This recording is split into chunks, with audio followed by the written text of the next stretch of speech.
SSC Khaatumo qalil duufteen oo niga aamusay hadda idinku goosateen inaad maamul gaar ah noqotaan fariintayda waxa weey halka ku ekaada hadda halka ka xadgudubtaan waxaydan aan annagana mudnayn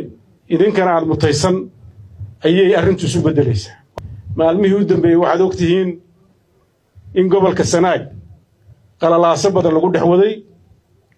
la isku dayay in bulshada la marin habaabiyo la isku dayay in kacdoon ciidan iyo isku dhacyo laga sameeyo waxaan uga mahad celinayaa suldaanka deegaanka ama salaadiinta deegaanka odayaasha dhaqanka waxgaradka gobolka Sanaag mas'uuliyiinta gobolka heer gobol heer degmooyin madaxda ciidamada gobolka mas'uuliyiinta labada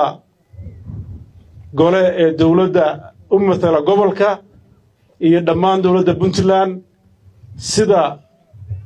ay ugu howlgashay sidii bulshada tan ammaankeeda iyo xasiloonadeeda loo ilaalin lahaa waxaan runtii jeclahay maanta inaan halka fariin uga diro dhammaan ciidamada Puntland iyo shacabkeedaba nooc kasta oo deganaanshahooda iyo dawladnimadooda khalkhal gelinaya inay mid u ahaadaan meelna uga soo wada jeestaan waxaan rabaa halka inaan fariin uga diro SSC Khaatumo mar baa la duufteen oo niga aamusay gobolka Sanaag waxaa ka dhacay doorashadii Puntland dhammaan degmooyinka uu ka kooban yahay Sanaag iyo Highland waa laga codeeyay dadka reer Puntland ee Sanaag iyo Highland degan hadday dhaqan tahay hadday aqoon-yahan tahay hadday waxgarad tahay taladooda Puntland bay taalaa taladooda iyaga xor u ah waxay goosteen maamulka ay wax ka dhisteen inay ilaaliyaan hadda idinku goosateen inaad maamul gaar ah noqotaan fariintayda waxa weey halka ku ekaada